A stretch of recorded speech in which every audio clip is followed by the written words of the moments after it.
Welcome to the ProfServ Traction Podcast, dedicated to exploring how professional services and technology businesses break through the ceiling. Here's your host, Steve Preda. Welcome back to our podcast. The second episode is about how a professional services business is different from all other services businesses and all other businesses, in fact. And there are 6 areas that I find these professional service firms are really different. And I include technology firms here as well in this category from other type of businesses. So what are these things? So the first one, it's much harder, I find, to manage a professional services business from other businesses. Why that is? I believe this is because in a professional service business, you have a lot of highly trained and highly skilled, smart people, and they are kind of cats that hard to herd. These people tend to be more autonomous. They are more in charge of their careers, and you really have to be a good leader and a compelling leader to lead these people. So that's one difference. The second difference is that in professional services firms, there are traditional hierarchy structures that you don't always find in other companies. Like when I joined KPMG back in the early 90s, then we had a very rigid hierarchy there.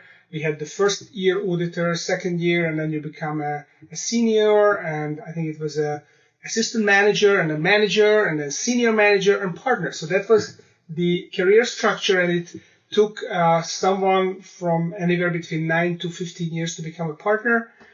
And people were looking at always progressing in this career structure, which means that when you are a leader of such a firm, it's much harder to manage these firms and to make changes because people expect the rigidity, they expect the predictability of a career structure. And if you mess around with it too much, then you take away that long-term incentive of someone becoming a partner. So you really want to be careful with that, but that creates some constraints on the manager to make changes there. So that's number 2. Number 3 is the focus on billability of people in a professional service firm. And what that means is that because that's the primary focus, that let's make as many people as possible billable, and whoever is not billable is kind of a second-rate citizen, that creates a disincentive for people to step up into leadership roles. I mean, who wants to be a second-rate citizen? Who wants to take the risk that they step out of their professional service role and become a leader, and then maybe their skills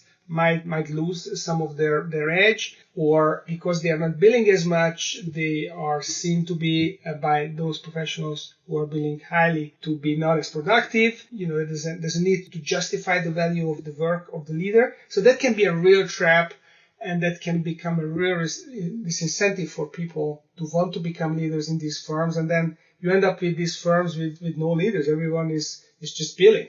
One of my former clients, an accounting firm, they resolved that issue was that they promoted someone who was not on the partner track. That person was more of an operational person. She started in IT, and then she got promoted to manager of operations and COO.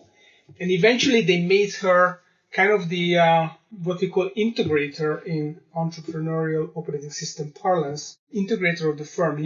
She became the person who actually started managing the firm, and because she was a very strong personality, she could actually exert power even over tenured partners. So that was a lucky situation, but in general, it is a big challenge for these firms to create the leaders that they need.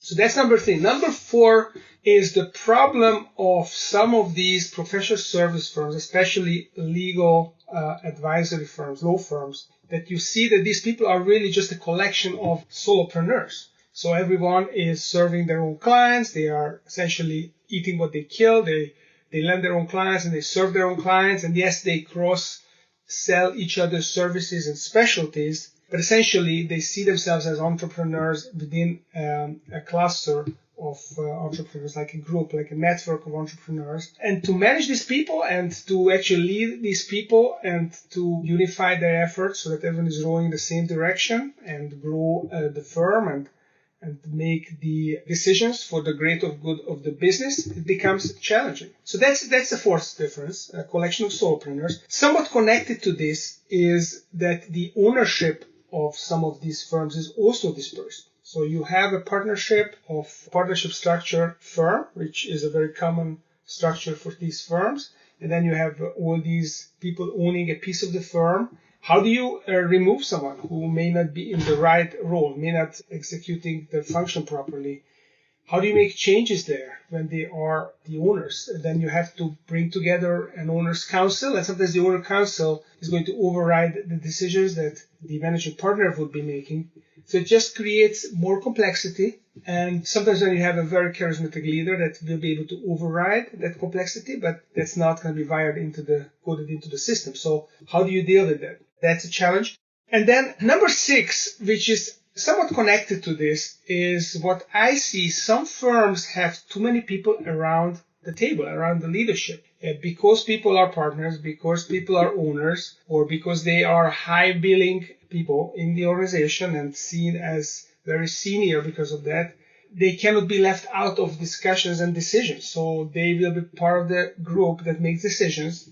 But because they are billing all the time, because they don't have a clear leadership role, they won't have the bandwidth to engage with other parts of the business and to really contribute to strategic decisions. So you end up with these talking shops of 10, 12, or sometimes more people, where it's going to be really difficult to make decisions. It's going to be really difficult to harvest the ideas of these people. They will all feel that they have to add to the discussion. So you can have this circle of discussions where issues are not really being resolved. So that can be an issue. And whenever we start the journey with a professional services firm on the entrepreneurial operating system, EOS, Traction, then one of the first things that we do on a focus day, the first full session together, is to figure out what the real functions, the major functions of that business are, and who are the people who get it, who want it, and who have the capacity to execute on those major functions, and what are the major roles for each of those functions. So typically you would have